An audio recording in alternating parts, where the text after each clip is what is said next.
Welcome to Scoli Sleep Stories. Before we begin, take a moment to get comfortable. Let the day soften around you, and settle in for a calm documentary made for curious minds.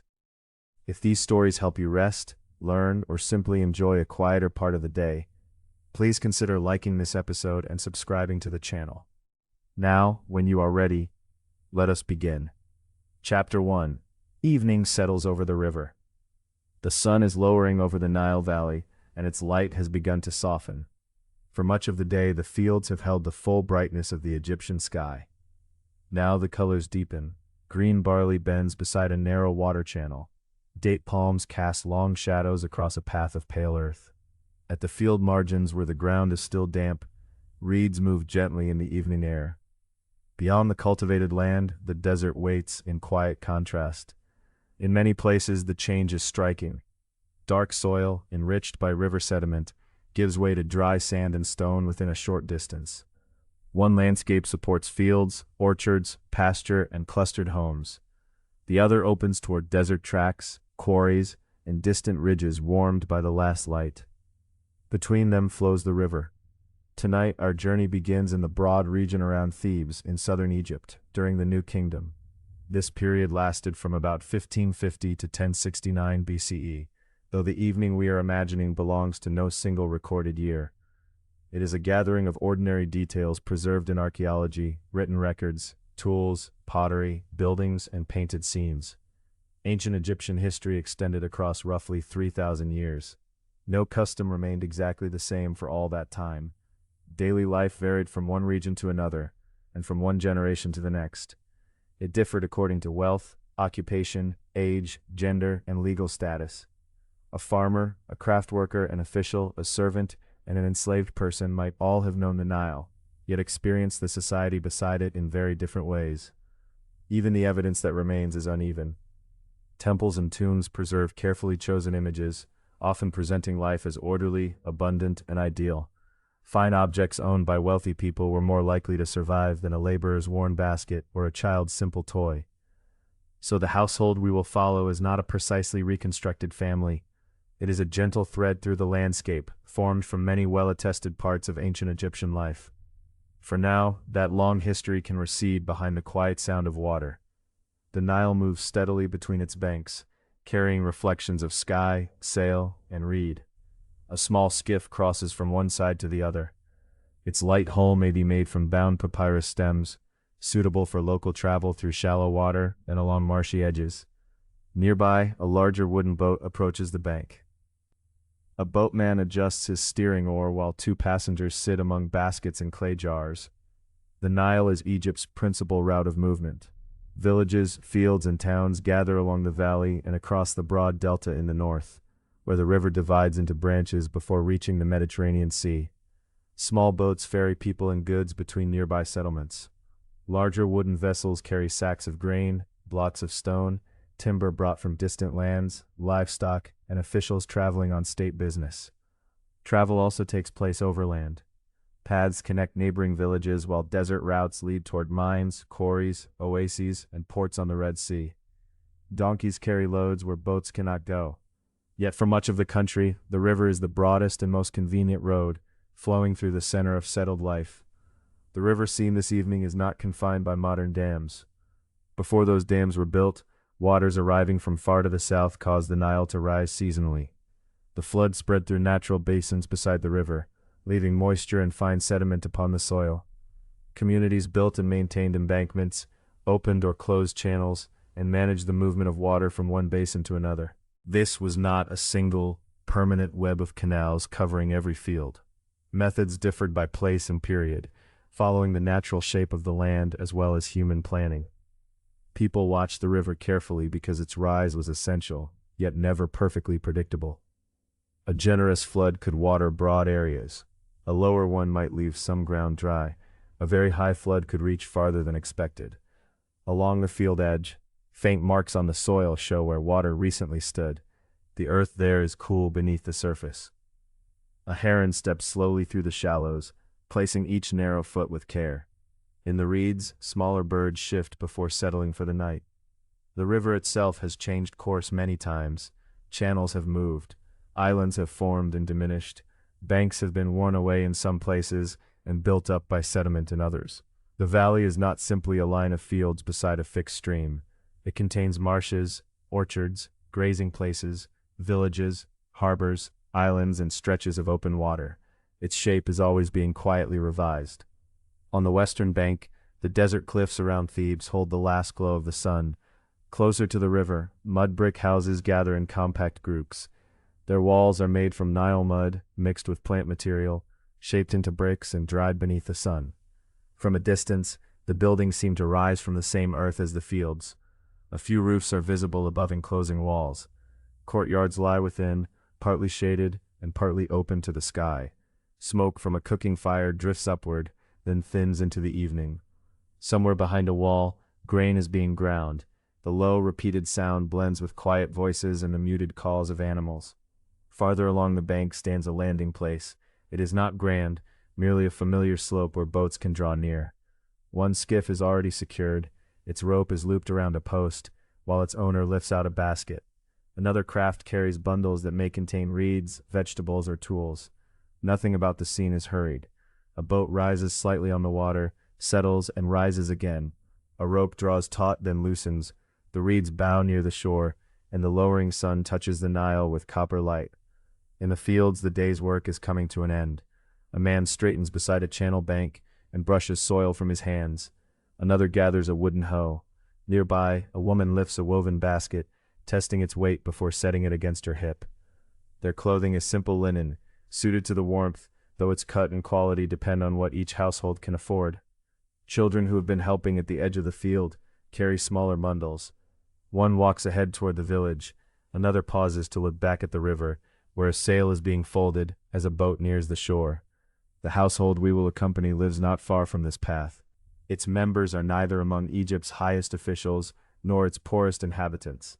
Their days are shaped by cultivation, household work, exchange, obligations, and the changing agricultural year.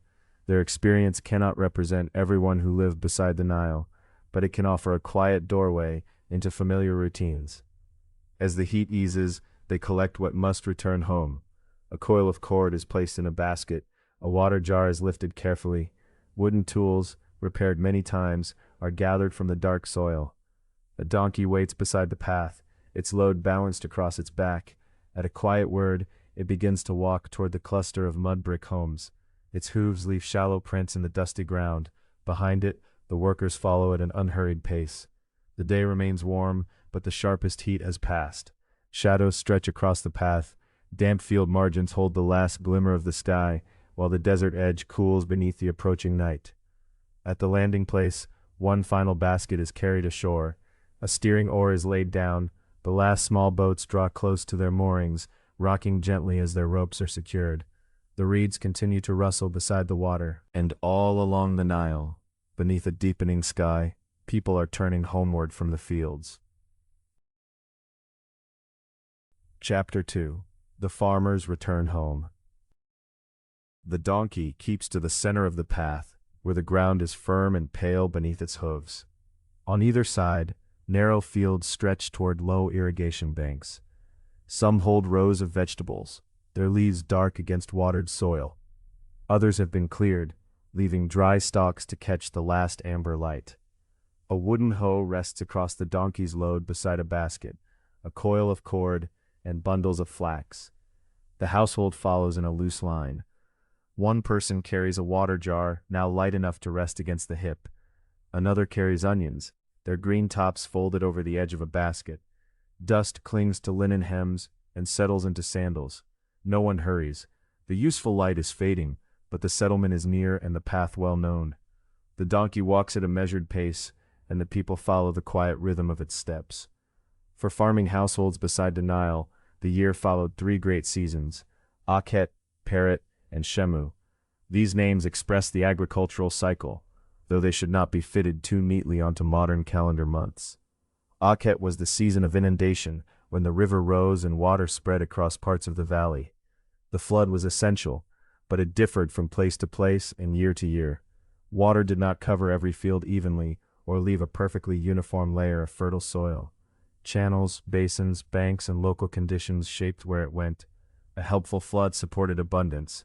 An insufficient or inconvenient rise required adjustment. The Egyptians also used a civil calendar of 365 days.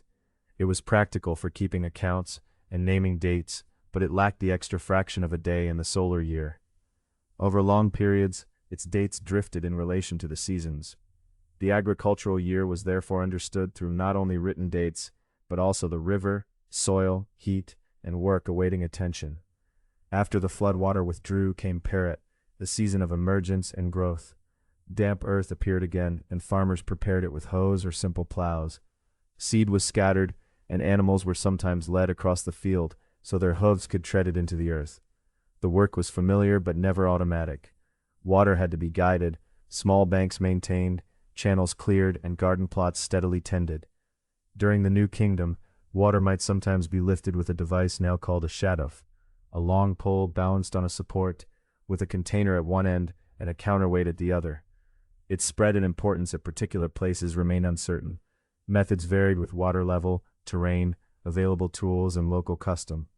The household passes a low garden plot where soil remains moist around onion roots. Onions and garlic were familiar foods, along with lentils, peas, and other produce. Larger fields carried grains central to daily life. Emmer wheat, with tightly held grains, was used for bread. Barley was also widely grown and used in food and brewing. There was flax too. Its slender stems provided fibers for linen thread and cloth, while its seeds could yield oil. The bundles balanced on the donkey are one part of a longer process. Flax had to be gathered and prepared before its fibers could be separated, spun, and woven. Many hands and quiet skills stood between field and finished linen. Depending on local conditions and access to gardens or orchards, people might also have grapes, dates, or sycamore figs. No household possessed every crop, and districts differed. Produce could move through exchange or institutional distribution, often traveling along the Nile in baskets, jars, sacks, and bundles. Shemu was the harvest and dry season. Grain stalks were cut with sickles, gathered and carried to a threshing floor. Animals might tread across them to separate grain from stalks and husks. During winnowing, the mixture was tossed, so moving air carried away lighter chaff.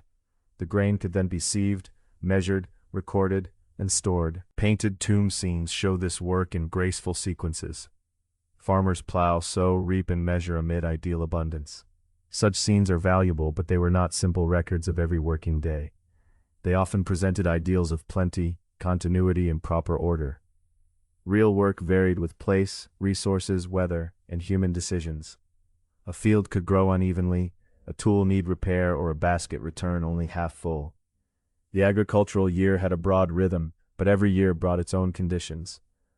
Agriculture stood near the center of Egypt's economy, although the evidence cannot reveal exactly what proportion of the population farmed in every period.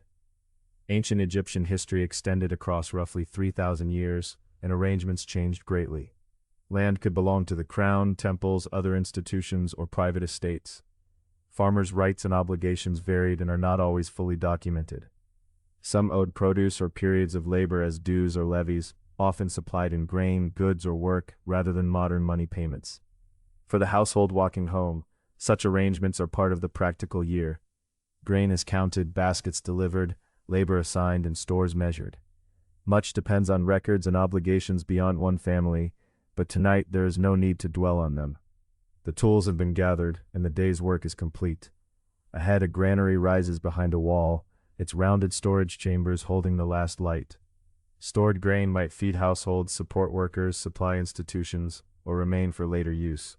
For now it is enough to see the calm shape of the granary against the evening sky. The donkey's load remains balanced, the onions are secure, the hoe lies still across the flax. The road rises gently from cultivated ground, and the donkey slows. Behind the travelers, watered earth extends toward the silver line of the river. Birds cross above the reeds, returning to their resting places. The scent of damp soil fades, replaced by dry dust and a faint trace of evening cooking. Mud brick walls catch the day's last warmth, their surfaces uneven and marked by repairs. The field path narrows into a village lane. The donkey turns without guidance. It knows the way, as do those following it. Hooves and sandals sound softly on dusty earth. Beyond a wall comes the murmur of voices. Farther away a jar is set down, and stillness returns. A water vessel waits in a shaded recess, covered to keep its contents clean. An open doorway reveals a dim interior and the outline of a woven mat. The household pauses as the donkey's load is removed. The hoe is set down, and the cord and baskets are carried inside. The onions will wait for the evening meal. The flax will remain bundled until there is time for the next stage of its preparation. One by one, the household crosses the threshold. The lane grows cooler, and the sounds of the fields recede. Inside, familiar objects wait in their usual places. Pottery vessels, low stools, woven mats, and a water jar near the doorway. The agricultural year will continue through flood, growth, harvest, and dry ground. Yet for a little while the fields can rest, the tools can remain still, and the measured footsteps of the journey home can fade into silence. Chapter 3. Inside a Mud Brick House. The doorway is low enough that taller members of the household incline their heads as they enter. One after another, they pass from the fading brightness of the lane into the softer light within. Sandals brush the threshold. A basket shifts against the wall. Behind them, the donkey gives a quiet breath before being led away for the evening. The house is built chiefly of unfired mud brick, the principal material used for domestic buildings in ancient Egypt. Stone may seem to define Egypt now because its temples and tombs have endured so visibly. Yet most people lived among walls of earth. Nile silt and clay could be mixed with sand and chopped plant material, pressed into molds, and left to dry beneath the sun. The fibers helped bind the mixture, much as straw strengthens wet earth. No furnace was needed. Sunlight and dry air did the work. The walls retained something of the day's warmth, but they also slow the movement of heat. Thick earthen walls warm and cool gradually. After sunset, the interior can feel more sheltered than the exposed lane, though no room is uniformly cool. A chamber crowded with people, lamps, or cooking fires may remain warm, while another shaded room may already hold the pleasant coolness of evening.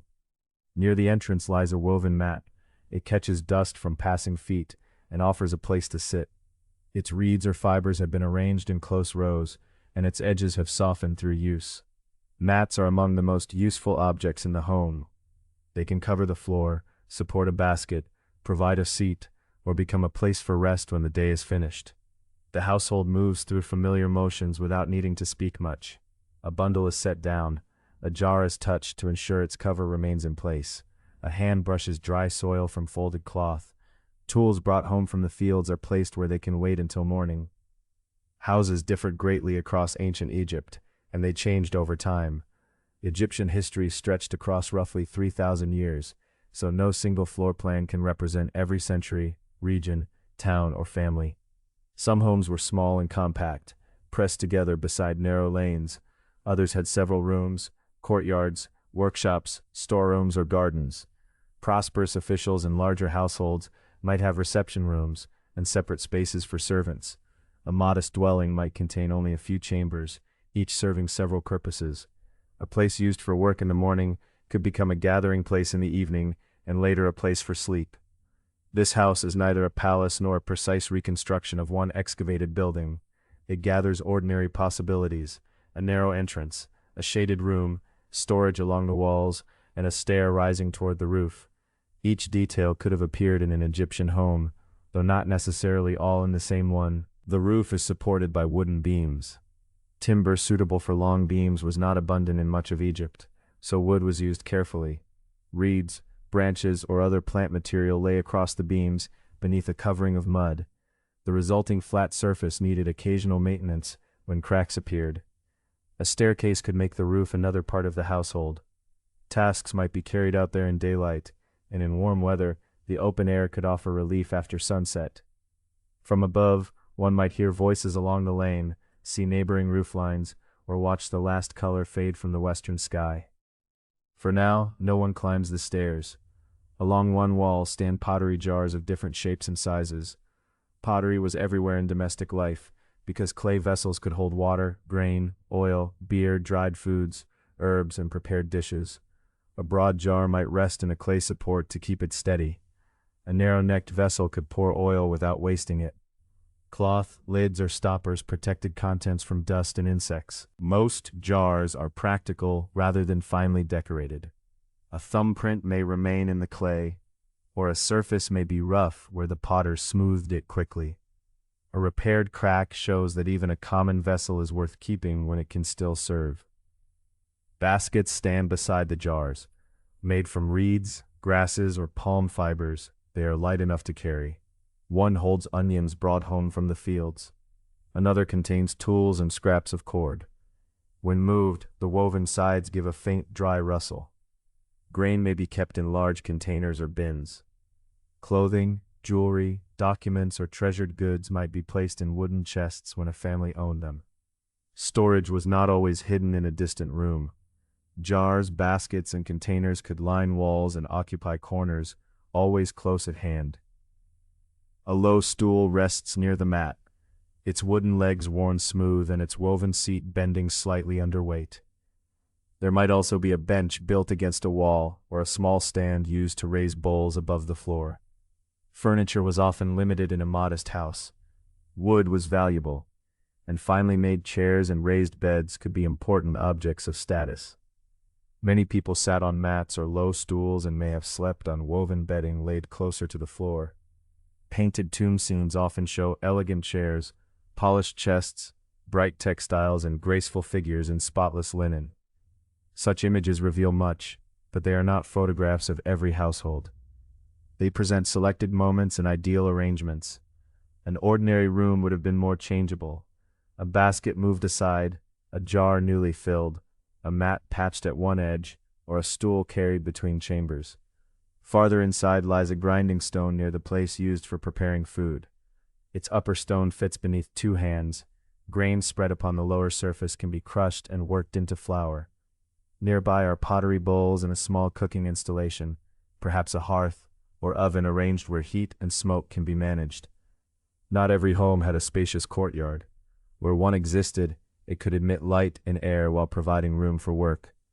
In a smaller house, the same activities might take place near a doorway, on the roof, within a room, or in any available corner. Some settlements had houses arranged in sequence from the entrance toward work, cooking, and storage areas at the rear. The workers' village, now called Deir el-Medina, provides clear examples. Its mud brick houses stood close together along narrow lanes, and many contained several rooms. Some had domestic religious installations, while cooking and storage often took place toward the back. Yet Deir el-Medina was unusual. It housed skilled workers connected with the construction and decoration of royal tombs. It stood in a dry desert valley away from the river, and water and supplies had to be brought from outside. It should not be imagined as an ordinary farming village beside the Nile. The houses archaeologists know best are not always those that were most typical. Dry desert sites preserve baskets, wood, textiles, and other fragile materials especially well. Riverside settlements have often been altered by damp soil, repeated rebuilding, farming, and later occupation. Their remains can be harder to recover. The surviving evidence is therefore like lamplight falling across part of a room. Some places appear clear while others remain in shadow. A dry settlement may seem unusually complete because so much survived there, while traces of a busy riverside home may have faded beneath later buildings and fields. Within this imagined house, evening gathers. Voices in the lane grow quieter as nearby doors close. A pot is placed on the ground. A child is called indoors. Inside, the walls hold the household in sheltered stillness. Jars remain cool to the touch. Woven mats lie beneath tired feet, and roof beams rest in darkness beneath their layers of reeds and dried mud. Someone uncovers a jar, its lid lifting with a dry whisper. A bowl is placed beside the cooking area, and a little fuel is arranged near the fire. Another member of the household takes up a lamp, checks the oil, and settles the wick along its rim. Attention turns gently toward supper. Soon lamplight will touch the pottery, the low stool, and the edges of the woven mats. Within the quiet shelter of the mud brick walls, the familiar room gathers around the evening meal. Chapter 4. Supper by Lamplight. The small wick catches, and a steady flame rises from the lamp. Its light is modest, Yet within the mud brick room it seems to gather the household together. It touches the rounded shoulders of pottery jars, the edge of a woven basket, and the smooth surface of a low stool. Beyond the doorway, the courtyard has deepened into blue shadow. Here near the cooking place, the scent of warm bread settles gently into the air. Much of the work behind this meal began long before evening. Grain does not pass quickly from field to loaf, and the people of ancient Egypt knew every stage of its preparation. In the New Kingdom, emmer wheat was commonly used for bread. Emmer has a firm hull around each grain, and removing it required patient work. The grain might be dampened and pounded, then dried and winnowed, allowing the lighter pieces of husk to fall away. After that, it could be sieved and prepared for grinding. Only then did it begin to resemble flour. Earlier in the day, someone in the household may have knelt before a saddle quern, a broad grinding stone with a slightly hollowed surface. A smaller stone was pushed back and forth over the grain. With each measured movement, the kernels were crushed into coarse flour. It was demanding work, repeated in homes, bakeries, estates, temples, and workshops. The evening meal depended upon many such ordinary motions, though most of the grinding was likely finished before the household gathered for supper. Now the bread is already baked.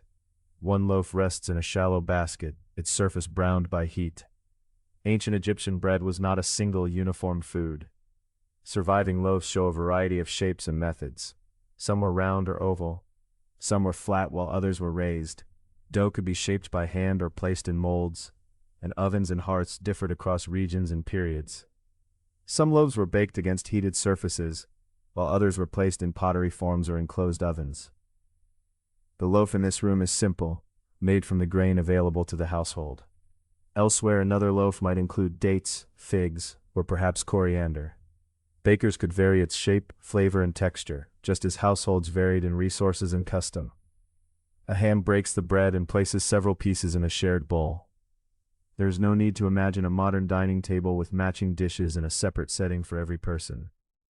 The surviving evidence does not reveal one universal arrangement for household meals. People may have sat on stools, woven mats, or the floor, depending on the place and occasion. Nor can we say that everyone ate a fixed number of meals each day. Habits changed with occupation, season, region, wealth, and era. Yet a household sharing food in the evening is a plausible and familiar scene. Beside the bread stands a pottery bowl of softened lentils. A little onion and a few herbs lend their fragrance to the dish. Lentils, peas, onions, garlic, and leafy greens were among the foods available in ancient Egypt, though no single meal would contain them all. Tonight the bowl is plain and nourishing. A spoon touches its rim with a small rounded sound. Pottery vessels surround the cooking place. They hold grain, water, oil, dried fruit, and other household supplies. Some are broad and open. Others have narrow necks that help shelter what is stored inside. Near the hearth, a cooking pot may sit close to the glowing embers or directly over a low fire.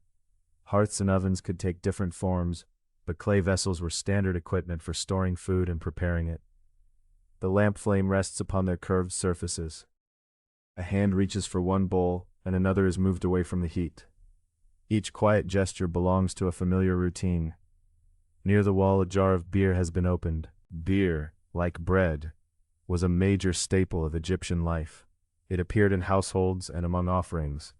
Bread and beer were also distributed as rations by institutions to workers and other dependents. Both began with grain, but beer should not be thought of simply as bread made liquid. Brewing had its own methods, and Egyptian beer came in different varieties. Its precise taste is difficult to recover. Strength, flavor, and texture probably varied considerably. Some beer may have been thick or cloudy, while other kinds may have been strained more thoroughly. Some varieties may have been mild, and others stronger. Ingredients and brewing practices changed across Egypt's long history. Modern reconstructions can suggest possibilities, but they cannot provide one final answer for every place and period. In this room, the beer is poured carefully into a cup. Its surface catches a small reflection of the lamp flame. No one needs to hurry over it. It is a familiar, grain-based part of the meal, valued for nourishment and flavor, and it need not be imagined as always strongly intoxicating. Bread is dipped into the lentils, a piece of onion is passed from the bowl, A few dates weighed in a smaller dish, their dark skins faintly glossy in the warm light. Other meals might include figs or grapes, milk products, oil, garlic, herbs, fish, or waterfowl. Meat was available on some occasions, but access depended greatly upon wealth and circumstance. A prosperous household or a feast might offer foods that were not part of an ordinary supper elsewhere. Fish were important along the Nile, and near the marshes, they could be caught and prepared in several ways. Yet their consumption also varied. Region, occupation, local availability, and religious custom could all influence what people ate or avoided. Ancient Egypt was never one household with one menu. Its history extended across thousands of years and included villages, towns, estates, temples, work settlements, and cities. Foodways changed from one community to another and from century to century. Tonight, in this imagined household, there is no fish and no elaborate feast. There is bread, lentils, onion, a little oil, dates, and beer. It is enough to fill the room with the quiet signs of supper. The lamp flame leans briefly when someone moves past it. Shadows shift across the wall, then settle again. Outside, a donkey calls from farther along the lane, its voice softened by distance and thick mud brick walls. A faint breeze passes through the courtyard, stirring the cooler night air. A cup of water is lifted. A child takes a date and turns it between finger and thumb before eating it. Someone gathers crumbs from the mat rather than letting them scatter. Grain has required too much labor to be treated carelessly. Bread and beer also carried meaning beyond an ordinary meal. They were common offerings in religious settings and were named in lists of provisions. They could represent the basic sustenance that supported life, labor, hospitality, and remembrance. In administrative records, grain, bread, and beer also appear as rations or compensation. Such records speak in numbers, but behind the numbers were fields and threshing floors, patient hands and grinding stones, warm ovens and pottery jars. Behind them, too, were meals like this one, shared in the steady glow of a household lamp. The bowl is passed once more. Conversation remains low and unhurried. Perhaps it concerns the condition of a field, a tool that needs repair, or a neighbor expected to return tomorrow. Perhaps there is little conversation at all. The end of a working day does not always require many words. For a while, there is only the soft sound of eating. Bread is broken, a cup is placed beside a bowl, the spoon touches pottery once again, then comes to rest. At last, the remaining loaf is covered, the beer jar is closed, and a pottery dish is moved away from the fire. One hand wipes the rim of a bowl, another checks the embers and draws the fuel together. The room grows quieter, though the lamp remains lit a little longer. Within its gentle circle of light, a sandal is loosened and set aside. A length of linen is lifted, smoothed, and folded with practiced hands. After bread, beer, and the quiet touch of pottery, the household turns toward the simple habits of evening care. Chapter 5. Linen, Sandals, and Evening Care. The loosened sandal rests near the wall, its strap softened by use. Beside it, a length of folded linen catches the lamplight. The cloth is pale and slightly uneven, marked by the small irregularities of thread spun and woven by hand. These are ordinary objects, familiar enough to be handled almost without thought, yet each carries within it the work of fields, workshops, and households. The linen began as flax growing in the fertile soil beside the Nile. Once the plant was harvested and prepared, its fibers could be separated, spun into thread, and woven into cloth. For much of ancient Egyptian history, linen dominated textile production. It was light enough for the warm climate, useful in many forms, and closely woven into the routines of daily life. A length of cloth might become clothing, bedding, a bag, a curtain, or a wrapping. After years of use, it might serve as a household rag. Fine linen required great skill and considerable labor. Even plain cloth represented many patient hours. Flax had to be grown and gathered, fibers had to be prepared, thread had to be spun, and the loom had to be set before weaving could begin. Then came washing, drying, folding, wearing, and mending. The linen in this modest house is not the brilliant white that modern imagination sometimes gives to ancient Egypt. Natural linen was usually pale, in quiet shades of cream or light brown. Repeated washing and long exposure to the sun could gradually whiten it. Carefully cleaned, finely woven cloth might become very bright, but everyday garments often kept the softer colors of natural fiber and regular use. Someone lifts a folded garment and runs a thumb along its edge. A seam has begun to loosen, but the cloth will not be discarded. A little thread can strengthen it. A patch can cover the thinning place. Ordinary clothing was often reused, repaired, and worn for a long time. A garment might pass from one person to another. Later, when it could no longer be worn, its remaining cloth might be given some humbler purpose. Linen was useful, and the labor held within it was too valuable to waste lightly. Clothing changed over the long centuries of Egyptian history, just as customs and fashions change in every society. Simple wrapped rectangles of linen were common. Kilts could be short or long. People also wore dresses, tunics, cloaks, pleated garments, and other forms of draped or wrapped clothing. Because much of this clothing was folded, tied, or arranged around the body, it often required less complex tailoring than the closely fitted garments of later times. A simple piece of cloth could be adjusted for work, warmth, comfort, or ceremony. During the New Kingdom, wealthy people in formal settings might wear more elaborate styles. Images show layers of fine linen, broad sleeves, careful folds, and intricate pleating. Such garments represented the labor of skilled textile workers, as well as the time needed to wash, arrange, and maintain delicate cloth. Yet these elegant scenes do not describe everyone. A farmer returning from the fields, a potter working near a kiln, or a servant carrying water was more likely to wear something practical and plain. A garment used for work might bear a catch, a stain, or a softened edge. Its folds might be loose rather than perfect. Ancient Egyptian art often presents an ideal. Figures may appear youthful, orderly, and dressed according to artistic conventions. A painted wall is not a passing glimpse of every wrinkle, faded thread, repaired seam, or dusty hem. Such images tell us much, but they do not show exactly what every person wore or how every household looked. Near the doorway, the sandal remains where it was set aside. Many Egyptian images show people barefoot, whether working, walking, or standing before others. Sandals certainly existed. They were made from plant fiber or leather, but they were not necessarily worn all the time. A person might carry sandals and put them on when needed, saving them from unnecessary wear. Bare feet would have known the feel of packed earth, smooth plaster, dry paths, and the fine dust of a courtyard. This sandal has a simple sole and a strap passing between the toes. A little dust still clings to it. Tomorrow, the loosened strap may be tightened or repaired. Tonight, it can wait beside the wall while tired feet are washed. Water is poured into a basin. It feels cool at first touch, though the pottery vessel still holds a little warmth from the day.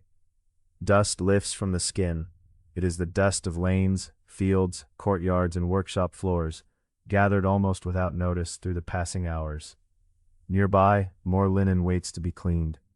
Laundry required effort and a steady rhythm. Cloth could be washed and beaten to loosen dirt, then twisted to press out the water. It was spread to dry beneath the sun and folded when it was ready. In a large household, particular workers might carry out these tasks. In a smaller home, laundry joined the many recurring duties shared among members of the household. A neat stack of cloth in a basket might look simple, but it concealed the weight of wet linen, the repeated movements of washing, and the patient work of folding each piece. Beside the basin lies a comb. Hair was worn in many ways. Natural hair might be kept long, cut short, braided, or arranged in other styles. Shaved heads are also attested, as are extensions and wigs. Personal choices could depend upon convenience, custom, occupation, fashion, and social setting. Wigs appear especially often in elite, informal representations. They might be carefully arranged, curled, or braided, yet they should not be treated as universal. Not every Egyptian wore a wig, and not every evening involved elaborate preparation. A simple comb drawn slowly through natural hair belongs just as truthfully to the close of the day. Somewhere in a wealthier house, an elaborate wig may be placed carefully aside. Here, a few loose strands are removed from the teeth of the comb, and the comb is laid beside the folded cloth. A small pottery container is opened. Inside, oil or ointment has softened in the warmth. Oils could ease dry skin after hours of sun, wind, and dust. They might scent the body and could also serve medicinal or ritual purposes. Their ingredients and quality varied. A costly scented ointment in an elite household might differ greatly from a simpler oil used in a farming village. Still, either could bring comfort to roughened hands at the end of the day. A little oil is rubbed between the palms and smoothed over the skin. Its fragrance is faint. It mingles with the familiar scents of linen, clay, cooling ash, and the last traces of supper. Nearby rests a small palette for cosmetic pigment. Egyptian eye paint is well known from art and from surviving tools and containers. Dark and green pigments could be prepared on palettes and applied with small instruments. Cosmetics could have practical, social, symbolic, and ritual meanings. They shaped appearance and could carry ideas of beauty or protection, yet their use differed by period, place, person, and occasion. It is better not to imagine that every household followed the same customs, or that eye paint had one simple purpose for everyone. Tonight, the palette is wiped clean, the small applicator is set beside it, and both are put away. A strand of beads receives the same quiet attention. Jewelry could express beauty, wealth, identity, devotion, and belonging. Some pieces were valuable because of their materials. Others may have held meaning beyond their outward appearance. Jewelry could also serve as protection.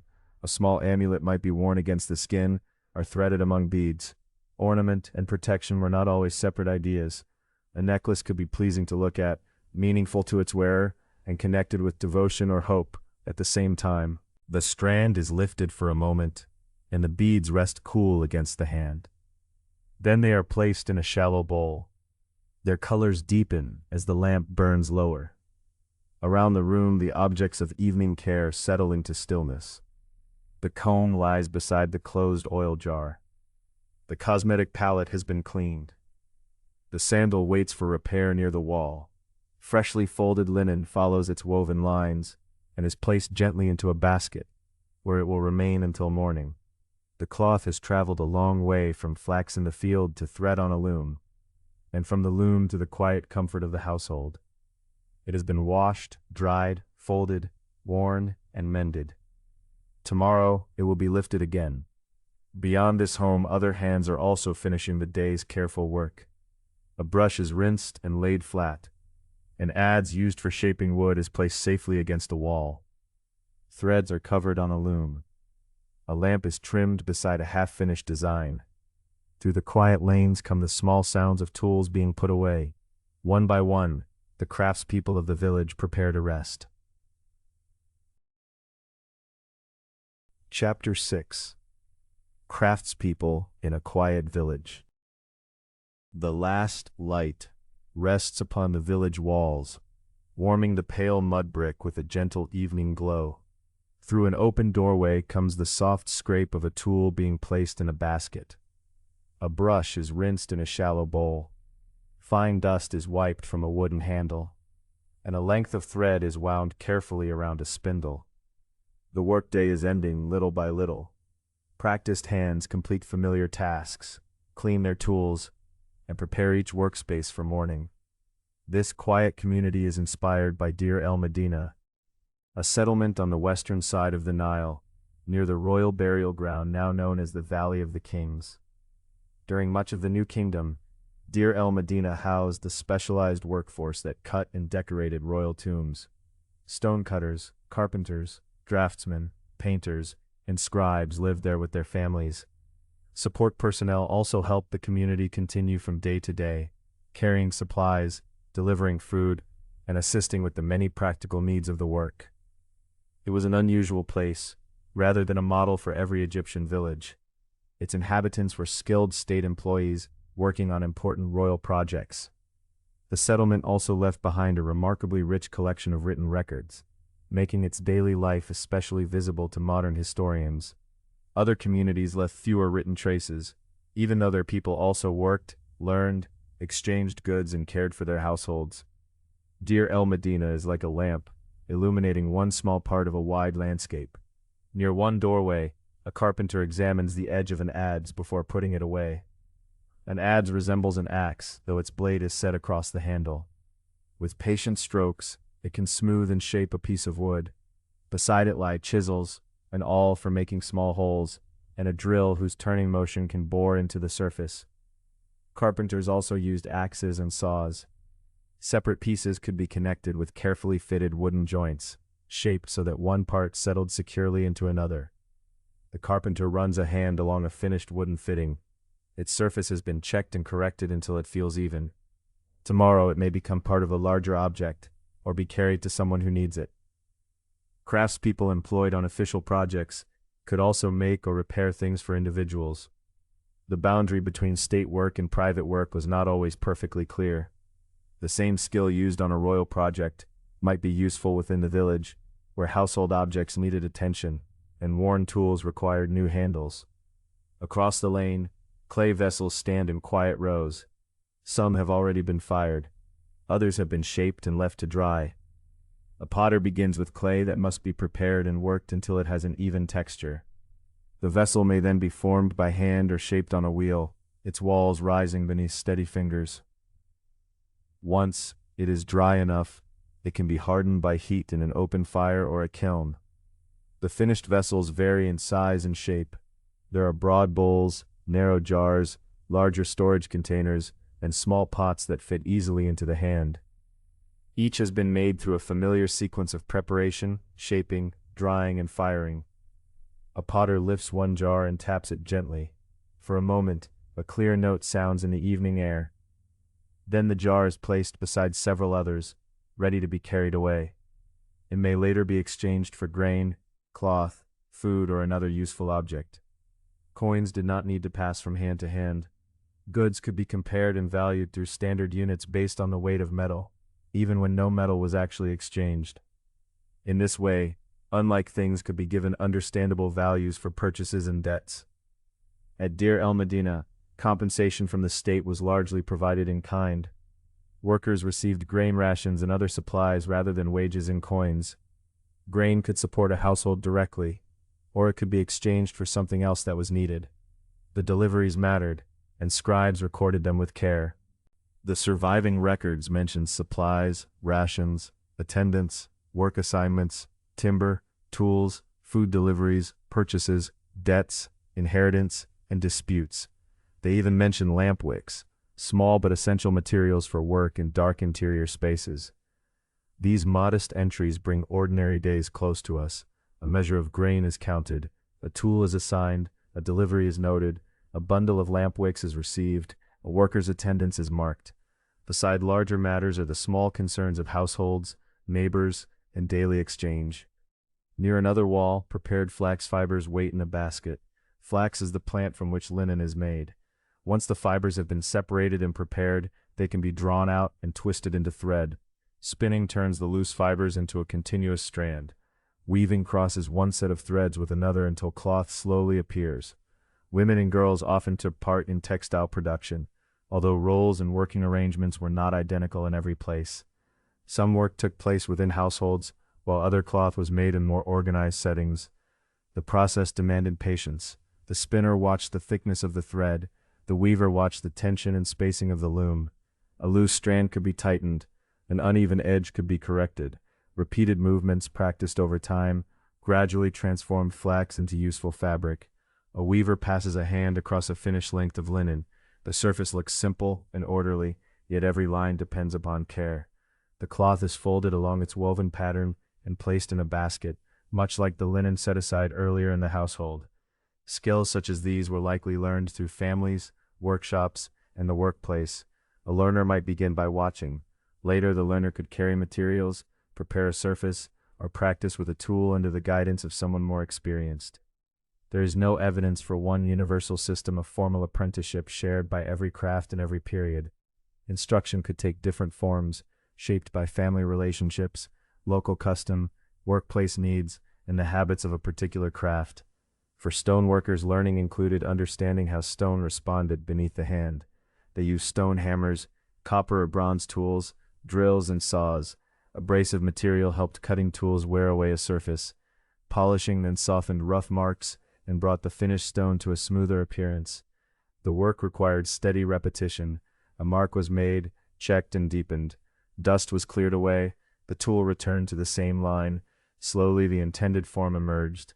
Before a wall scene was carved or painted, a draftsman could prepare the design. Preliminary lines were commonly marked in red. Corrections could then be added in black, adjusting a figure, an object, or the spacing of written signs. Painters or sculptors followed the prepared arrangement. Each stage depended upon the work completed before it. The calm order of a finished tomb scene grew from planning, measurement, revision, and cooperation. Someone prepared the surface, someone marked the first lines, someone corrected them, others carved or painted, support workers supplied materials, while scribes recorded assignments and provisions. Large royal projects rested upon many ordinary acts, repeated with patience. Now the brushes are covered, chisels and drills are collected, pigments are protected from dust.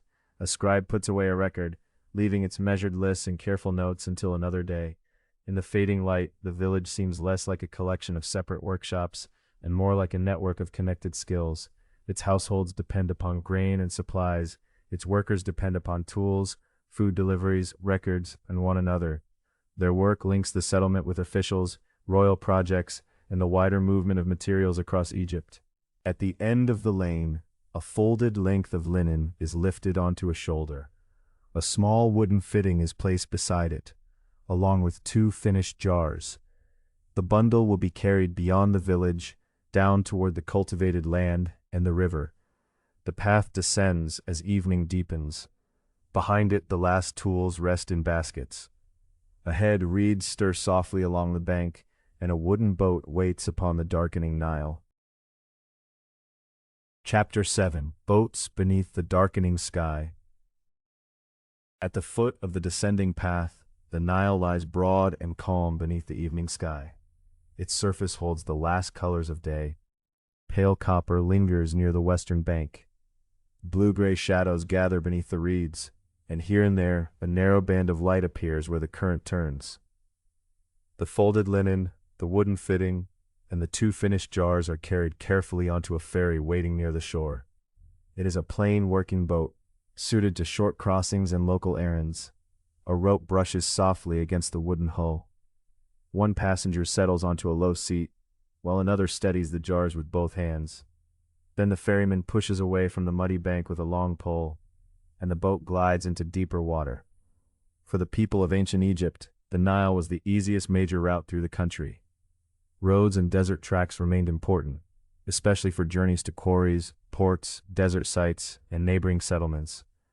Yet when goods or people needed to move between farms, towns, workshops, temples, and administrative centers, the river often offered the smoothest path. The settled land of Egypt followed the long green ribbon of the Nile. A boat traveling along that ribbon could carry people, animals, and heavy goods between communities. Grain from a farming estate might be sent to a storehouse. Pottery from a workshop could travel to a nearby town. Blocks of stone might be brought from a quarry, while timber, livestock, baskets of produce, and manufactured goods moved from one landing place to another. Not every journey was long. Much of the traffic on the Nile was local or regional. A ferry crossed from one bank to the other. A farmer brought produce to a nearby market. A family traveled to another settlement. A temple worker delivered sealed jars. The river joined ordinary places through a steady rhythm of ordinary movement. Near the reeds, a much lighter craft glides through the shallows. It is made from bundles of papyrus or other reeds, bound closely together. Such a boat is well suited to marshy water, where a large vessel would be awkward. The person aboard guides it with a pole, passing between tall green stems that brush gently against its sides. A woven trap rests in the bottom of the skiff. Fishing took many forms along the Nile, its channels and its marshes. People used nets, traps, hooks, and lines, and in suitable places, spears. The methods varied according to the setting, the kind of water, and local practice. This evening, the fisher checks a small net, then folds it loosely for the morning. A few birds shift among the reeds, and the light craft turns slowly toward shore. Farther out, a heavier wooden boat rests upon the broad water. Its hull rides low with cargo, and its mast rises dark against the fading sky. Egypt had limited supplies of long, high-quality construction wood. So, imported timber was valuable. Boat builders shaped and joined wooden planks with care, creating vessels strong enough to carry substantial loads along the river. Boats varied greatly in form and purpose. There were fishing craft and marsh boats, ferries and cargo boats, official vessels, ceremonial boats, and royal ships. Some were small enough for 1 or 2 people. Others had cabins, masts, broad square sails, large steering oars, and crews of rowers or sailors. The cargo boat before us is neither royal nor ceremonial. It is a practical working vessel. Sacks of grain lie beneath woven coverings. Pottery has been packed so that the vessels will not knock against one another. Several containers are sealed, their contents known to the crew and noted on a written list. Near the stern, a small group of livestock stands behind a simple barrier, while rolled mats protect other goods from spray and dust. Earlier in the day, the boat's square sail had been raised. The prevailing winds often came from the north, allowing sails to carry vessels upriver toward the south. For travel in the other direction, the Nile's current helped boats move northward toward the delta. Wind and water did not always offer perfect conditions. A crew might lower the sail, take up the oars, or wait for a more favorable breeze. Every journey required attention to the river as it was on that particular day. Sailors relied upon close local knowledge. They watched the wind and current, they judged the depth of the water, and noticed the changing shape of channels and sandbanks. They recognized fields, villages, cliffs, temples, groups of palms, and other familiar landmarks along the banks. Stars could be observed, especially after darkness had settled, but Nile travel was not chiefly a matter of steering by the night sky. More immediate guidance came from remembered bends, visible landmarks, water depth, wind, and current. The river was known not as a single straight path, but as a familiar landscape of banks, shallows, channels, and landing places. Now the larger vessel prepares to settle for the night. The sail has been lowered, gathered, and secured. One crew member checks a mooring line, while another draws a covering more firmly over the grain. The great steering oars are at rest. Movements become slower, and voices softer as the remaining light fades. The ferry carrying the linen and jars approaches the opposite bank. An oar enters the water, turns, and rises again. A small wake spreads behind it, reaches the reeds, and disappears among the stems. On shore, empty baskets wait beside the landing place, and two people stand ready to receive the cargo. The linen may be carried to a storeroom. The wooden fitting may belong to a piece of furniture or equipment awaiting repair. The jars may continue to a household, a workshop, a temple storehouse, or an office where deliveries are counted. Beyond the ferry, other boats have become silhouettes. One carries produce from nearby fields, another returns with pottery packed carefully for the journey. Somewhere farther north, vessels may be moving grain toward larger settlements and administrative centers. To the south, stone and other materials travel from quarry regions. Some goods will eventually connect with routes reaching beyond Egypt, though most boats upon the river are occupied with shorter journeys between places within the Nile Valley. In this way, the river links many kinds of work. Farmers depend upon boats to move grain and produce. Workshops receive materials and send out finished goods. Temples and storehouses receive deliveries. Officials rely upon messengers, crews, and written accounts. A vessel moving quietly through the evening may carry something grown in a field, shaped in a workshop, counted in an office, or intended for a household many bends away. The first stars appear above the eastern bank. They are faint at first. Then they become clearer as the western color dims. Their reflections do not remain still. Each small point of light stretches, breaks apart, and gathers again with the movement of the water. Near the shore, the light papyrus skiff has been pulled among the reeds. The fishing net rests folded inside it. The ferry has reached the landing, and its passengers step carefully onto firm ground. Farther out, the cargo boat rests beneath its lowered sail. For a little while, a rope presses against wood, then relaxes. Reeds touch the side of a hull. The current continues northward, patient and unbroken. At the landing, the jars are lifted out one at a time. A clay stopper bears a mark that may identify the contents, the owner, or the place connected with the vessel. Beside the cargo lies a small written record, perhaps a list of quantities, a delivery note, or an account of goods received.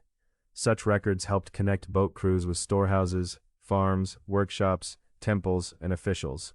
Grain could be measured, containers could be counted, deliveries could be checked, and their arrival added to an account.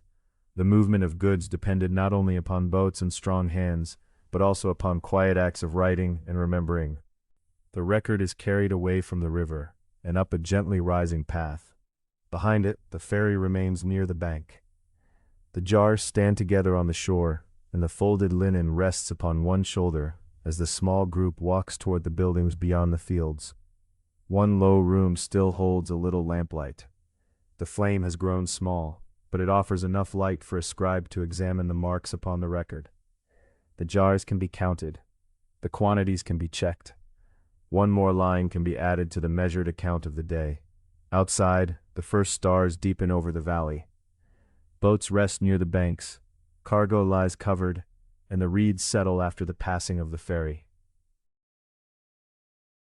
Chapter 8. Writing, Counting, and Remembering. The record from the riverside is placed beside the lamp. Its surface catches the warm light, while the jars that accompanied it rest against the wall. Outside, footsteps fade along the lane. Inside, the room is still enough for the soft movement of a reed brush to be heard. The scribe sits on a woven bat, with his writing materials arranged close at hand. A narrow palette holds 2 small cakes of color. Most of the writing will be done in black ink. Red ink waits beside it and may be used for a heading, a correction, a point of emphasis, or a special category in an account. The customs vary with time and purpose, but the change of color helps to guide the reader's eye. The scribe moistens the end of his reed brush and turns to the delivery note. Several forms of writing were used in ancient Egypt, each suited to particular settings. The grand signs carved into stone are known today as hieroglyphs. They appear on monuments, ritual objects, and prestigious inscriptions, where their carefully formed shapes can be both writing and art. Yet hieroglyphs are not simply pictures. Some signs represent sounds, rather as letters or groups of letters do. Others stand for whole words. Still others, called determinatives, are placed at the ends of words to suggest a category of meaning. A determinative might show that a word concerns a person, a place, an action, or an object. It is generally not spoken aloud. It simply helps the reader understand. For an everyday record, however, the scribe is more likely to use hieratic. Hieratic is a flowing cursive script derived from hieroglyphic forms. Its signs can be written more quickly with a brush. To an unfamiliar eye, they may look like swift lines, loops, hooks, and dashes. To a trained reader, they carry clear sounds and meanings. Hieratic appears in letters and accounts, in literature and religious manuscripts, and throughout the practical work of administration. A scribe might use it to record grain arriving at a storehouse, tools issued to a work crew, or rations distributed to laborers. Another document might list fields, equipment, jars of oil, lengths of cloth, or days worked and days absent. In this way, writing connects places and people. A household, an estate, a temple, a workshop, and a government office can remain linked, even when the people responsible are not gathered in the same room. A message can travel along a path or across the river. A total recorded near a granary can later be read in an office. A list made in a workshop can remind someone which tools have been returned and which are still in use. The scribe checks the number of jars against the note. He adds the quantity delivered, along with the names or titles of those involved. Systems of dating and accounting changed over the long centuries, just as handwriting and administrative habits changed. Ancient Egyptian history stretched across roughly 3,000 years, and no single desk, village, or document can represent all of it. Still, the purpose of this record is easy to recognize. Something has moved from one place to another, and someone wishes it to be remembered. Papyrus is an important writing surface. Made from the papyrus plant, it provides sheets that can be joined together into rolls. Papyrus is light, smooth, useful, and valuable. A clean sheet is not something to waste on every brief calculation, practice line, or passing note. For smaller, temporary, or less formal writing, a person may reach instead for a broken piece of pottery or a flat flake of limestone. Such fragments are called ostraka. They are sturdy and convenient. A pottery sherd that can no longer serve as part of a jar may still carry a list, a message, a sketch, or several lines copied by a learner. At the workers' village now called Deir el Medina, many ostrakas survived in the dry ground. They preserve an unusually close view of written life within one community. On them are notes, accounts, letters, legal matters, literary passages, sketches, and what may be student exercises. Some are careful, while others appear hurried. Some concern official work, others belong to the ordinary exchanges of neighbors, workers, and families. The scribe beside the lamp keeps several limestone flakes in a shallow basket. One bears a short calculation, another holds a list of names. A third was used to test fresh ink. Their pale surfaces retain the marks of small moments that might otherwise have passed without a trace. Not everyone in Egypt could read or write. Literacy was limited, although no dependable single percentage can describe it across every century, region, occupation, and level of society. Some people may have recognized names, numbers, or common signs without being able to compose a long text. Others used writing confidently as part of their work. Much depended upon family, occupation, opportunity, and place. Most surviving formal documents were produced by men, who held many of the official scribal positions known to us. Yet women also sent and received letters. They took part in legal and economic transactions, and their concerns and decisions could be preserved in writing. A woman who did not write the signs herself could dictate her words to a scribe, just as many men did. The trained hand belonged to the writer, but the message belonged to the person who spoke it. Scribal learning also took more than one form. It is tempting to imagine every young scribe attending the same kind of formal school, sitting in rows and copying identical lessons. The reality was less uniform. Training could occur in administrative offices, families, temples, and work communities. A learner might copy model letters, lists of words, literary passages, or practical accounts. An experienced relative, scribe, or supervisor could examine the work and correct a line. Red ink might draw attention to something that needed to be changed or remembered. Near the wall, a younger assistant watches the scribe total the delivery. Earlier, the assistant practiced signs on a limestone flake. The reed brush made broader marks when held one way and finer marks when turned slightly. A little too much water caused the ink to spread. With patience, and with one line following another, the marks became steadier. Such training was not only about graceful handwriting. A scribe needed to count, organize, compare, and remember established forms. A grain account had to be understandable when it reached another office. A letter needed a suitable greeting.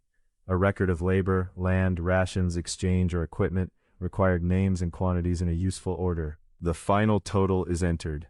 Black signs stand in neat groups, and a small mark in red separates one part of the account from the next. The scribe pauses and reads the lines again. Then he checks them against the jars resting by the wall. Each vessel has arrived. The count is complete.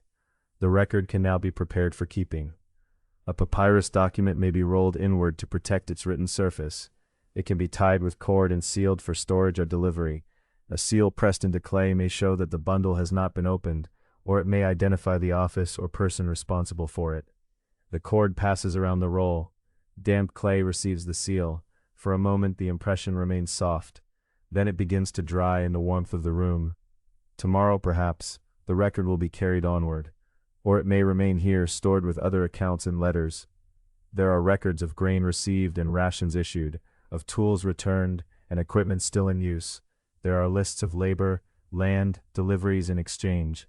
There are messages carried from one household to another, linking voices separated by distance. Each document is small, beside the wide river and the dark sky. Together they form a quiet web of memory, stretching from granary to workshop, from temple office to home, and from one careful reader to the next. The scribe cleans his reed brush and covers the ink. The assistant places the limestone practice flake back in its shallow basket. No more lines are needed tonight. The lamp burns lower now, softening the shadows at the edges of the room. Beyond the doorway, a faint breeze moves along the lane. The walls release the warmth they gathered during the day, and somewhere beyond the houses, the Nile continues beneath the stars. On a nearby shelf, beside the sealed roll, rests a small amulet. In another house, a household niche holds a familiar sacred image. Above the roofs, the stars have multiplied, their patterns clear in the widening night. The written signs are still now, yet other signs of meaning remain.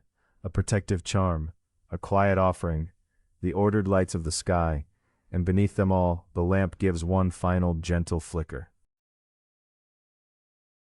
Chapter 9. Temples, Household Gods, and the Night Sky. The small amulet beside the scribe's sealed roll catches a final thread of lamplight.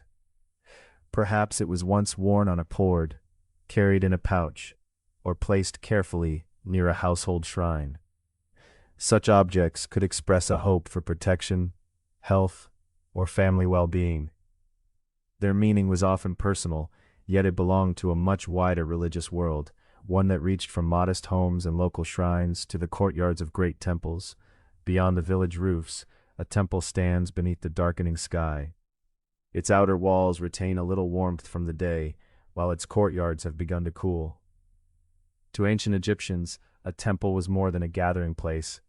It was understood as a house for divine presence, a carefully ordered space in which a deity could dwell through a sacred cult image.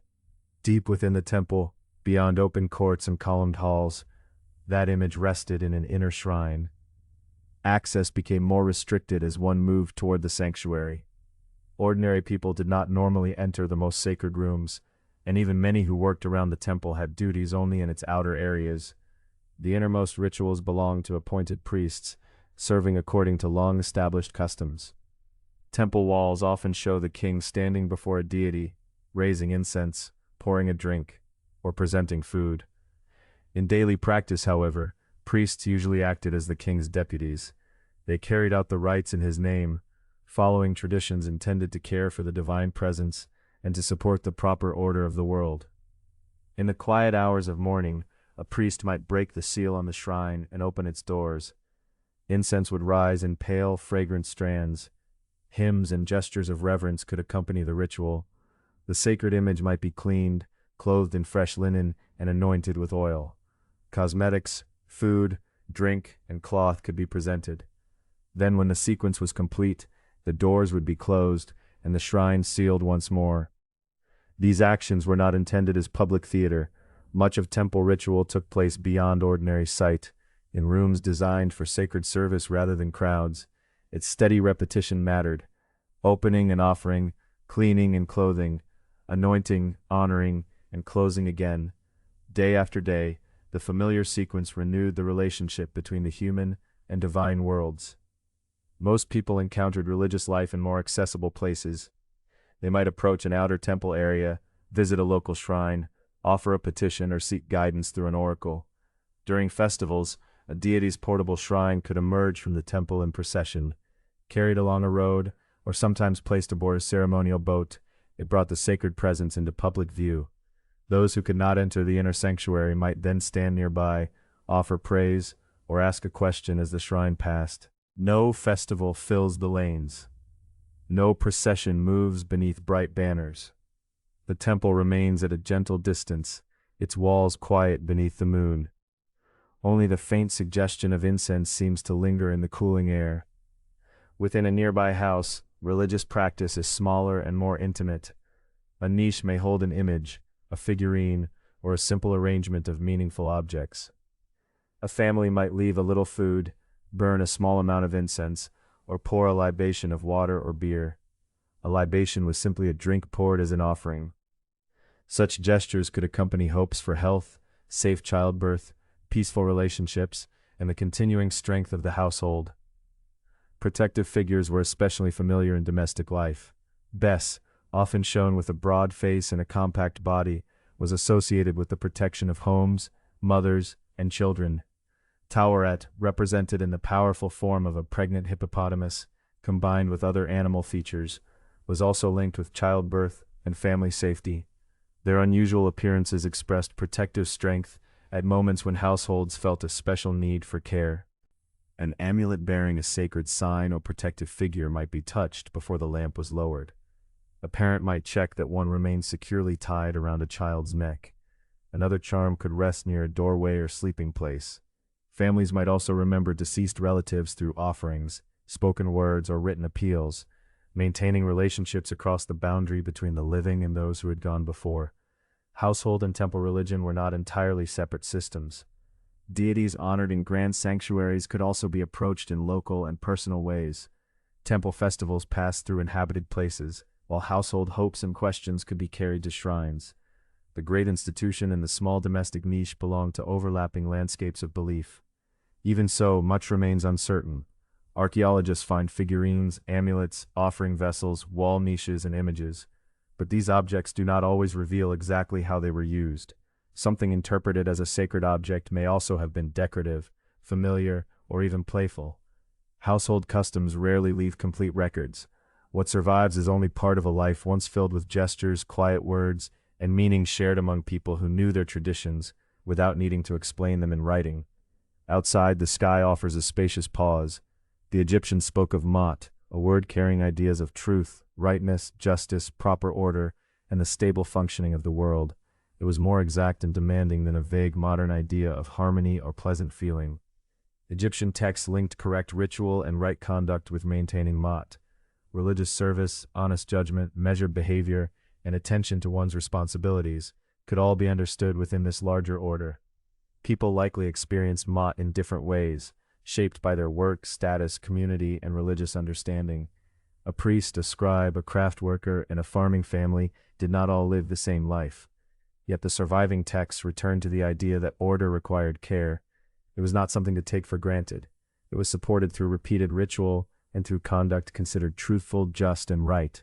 Above the temple, the moon passes slowly over the dark outlines of walls.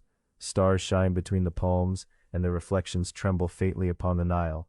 Their changing positions could help mark time while also carrying religious meaning. In some settings, groups of stars called decans were used to follow the passage of the night. As one group rose and another moved onward, trained observers could estimate the passing hours.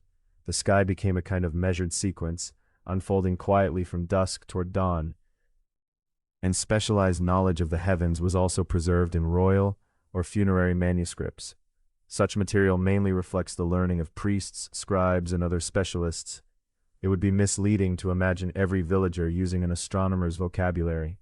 A person returning from the fields did not need a detailed star chart to notice the moon, recognize familiar lights, or feel the season changing in the night air. Ancient Egyptian religious traditions also imagined the heavens through divine forms. Nut, the sky goddess, could be pictured arching over the earth. Ra, the sun god, was described as traveling across the sky by day and through an unseen realm by night. Lunar deities gave sacred meaning to the moon and its changing cycles. These were ancient religious ways of imagining the heavens, woven through stories, images, and rituals. They were not scientific descriptions in the modern sense. For the family in the mud brick house, the sky needs no long explanation tonight. It is simply there above the courtyard, deep, clear, and spacious. The moonlight rests on the roof, reeds whisper beside a distant channel, and somewhere beyond the houses, the Nile moves steadily through the darkness. A hand touches the small amulet. A little water is poured as an offering. Perhaps a quiet hope is spoken for protection, health, or family continuity. Then the words are allowed to fade. The household lamp is lowered. Its flame narrows, brightens once, and settles. Temple incense has faded into the cool air, and moonlight begins to rest upon quiet walls and empty lanes. Chapter 10. The village grows still. Moonlight lies across the village in pale, uneven shapes. It rests upon flat rooftops, traces the edges of low walls, and gathers in the narrow lanes between the houses. Where the light does not reach, doorways remain softly shadowed. The mud bricks, warmed through the long day, slowly release their heat into the cooler night air. Within the modest house, the family's evening has nearly ended. Bowls have been rinsed and placed upside down. A clay jar stands near the wall, its water kept a little cooler as moisture evaporates through the porous pottery. The last household lamp burns with a small, steady flame, fed by oil. A twisted fiber wick leans over its shallow rim. Around that gentle light, the familiar room has grown quiet. Woven mats no longer rustle beneath moving feet. A stool has been pushed aside, and a basket has been covered against dust and insects. Tomorrow's grain remains secure in its storage vessel. A folded piece of linen waits for morning. The children's games have also been set aside. Earlier, small figures may have been arranged upon the floor. A ball of leather or bundled plant fiber may have passed from hand to hand in the courtyard. Archaeologists have found dolls, toy animals, spinning tops, balls, and simple game pieces from ancient Egypt. Children also played running and balancing games, although the details varied across time and place, just as childhood itself differed from one household to another. Many children learned the work of adults by watching and helping. They might carry light objects, guard small animals, fetch water, twist fibers, or practice skills connected with the household's occupation. Play and learning could mingle naturally. A child shaping a little lump of clay might imitate a potter. Another, drawing signs upon a broken piece of pottery, might copy an older sibling who was learning the work of a scribe. Now the toys rest in a basket, or remain beside the wall until daylight returns. The household draws together in ways that would have felt ordinary and familiar. Ancient Egyptian families were not all alike. A home might include parents and children, older relatives, unmarried siblings, servants, apprentices, or others connected to the household through work and obligation. Wealthier homes could contain more people and provide more private rooms. The dwelling of a farmer or craft worker was usually smaller, with much of daily life shared in close quarters. Not everyone in ancient Egyptian society possessed the same freedom or security. Some served households as paid workers, others lived under forms of dependency or enslavement. Their experiences are less clearly preserved in surviving records, which often favored the concerns of temples, officials, and wealthy families. Yet these people too prepared meals, carried water, tended children, completed the work of the household, and listened as evening settled over the walls. In the courtyard, a cat moves without hurry near the jars. Cats were useful companions, because they hunted mice and other small creatures that threatened stored food. They also came to hold religious meaning, especially through goddesses such as Bastet. Yet an ordinary household cat did not need to be a sacred temple animal to be valued. Its patient work near the grain was reason enough to welcome it. Dogs also lived beside people. Some helped with hunting, herding, and guarding, while others were companions. Egyptian images and inscriptions preserved dogs of several shapes and sizes, and some were given affectionate names. Tonight, somewhere beyond the courtyard wall, a dog lifts its head at a faint sound. It listens for a moment, then settles once more. The family begins to prepare its resting places. Beds existed, especially in households able to afford wooden furniture, but many people also rested upon mats, blankets, or simple raised surfaces. Woven bedding could be made from plant fibers, while linen offered a lighter covering. In warm weather, a rooftop might provide welcome air after sunset. Flat roofs were useful parts of the house. Reached by steps or a ladder, they could serve as places for work, storage, conversation, or rest, particularly when the rooms below remained warm from the day. A few members of the household climb upward now. The roof still holds a little warmth, although the breeze from the river is beginning to soften it. Reeds whisper beyond the buildings. A palm frond stirs.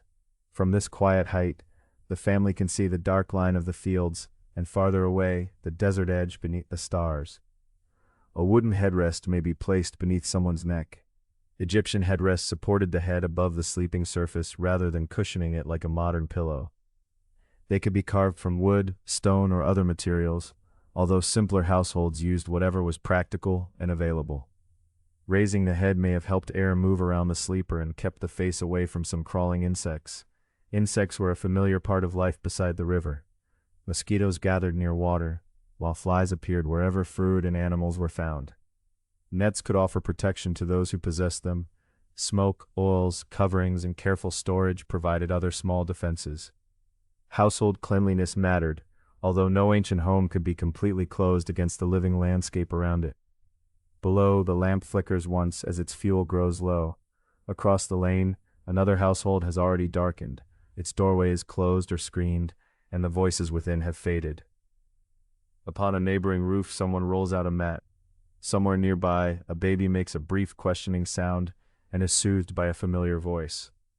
From a pen at the edge of the settlement comes the quiet movement of a goat. Then the village returns to stillness. It is not entirely unattended. Larger towns, estates, temples, warehouses, and settlements of workers could employ guards or watchmen. They protected gates and valuable stores, observed movement, and sometimes recorded attendance or unusual events. In a planned community such as the workers' village now called Deir el-Medina, access was limited by the surrounding terrain and by officials responsible for the settlement. Elsewhere, a night watch might be less formal. A household member could listen near a doorway, a servant might check the courtyard, a dog might remain alert to unfamiliar footsteps. At the end of the lane, a watchman passes. His pace is measured and unhurried. He knows the turns between the walls and the places where moonlight gathers upon the ground. There is little to disturb him. A reed screen shifts gently in the breeze. Farther away, the river makes its continuous sound. Inside the house, the lamp finally goes out. For a little while, the faint scent of warm oil remains. Then even that blends with the familiar smells of clay, linen, dry straw, and cooling earth. The walls hold the household within their quiet enclosure. Above them, the roof remains open to the sky. The stars seem brighter now that the village fires have dimmed. Their reflections tremble in irrigation channels and upon the broad, slow Nile. Moonlight touches the water, then breaks into silver fragments wherever the current passes. All through the valley, other villages are growing still in much the same way, although no two homes are exactly alike. A fisher's nets lie folded beside a boat. A scribe's writing board rests near a wall. A weaver's threads wait upon the loom. Farmers, craftspeople, officials, servants, and children have set down the objects of the day. Conversations have softened. Courtyards have emptied. Sandals rest beside sleeping mats, and jars stand where they will be found in the morning. On the rooftops, the night breeze moves lightly across linen coverings. Within the rooms below, the cooling walls shelter families from the open darkness. The mud bricks continue to release the last of the day's warmth. Beyond the houses, reeds bend lightly toward the water. A night bird calls once from the river bank, and then is silent. The watchman moves farther along the lane until his footsteps can no longer be heard. The dog in the neighboring courtyard does not stir. The cat has disappeared into shadow. The grain jars are covered, the tools are at rest, and the children's toys wait quietly beside the wall. Nothing needs to be hurried now. The Nile continues through the darkness, passing fields, channels, boats, and sleeping settlements. Its surface receives the moonlight and carries it onward. Above, the sky remains deep and spacious. Below, the village rests between one day and the next. And beneath that wide Egyptian sky, with the river moving steadily beyond the reeds, the household sleeps in the calm interval before first light.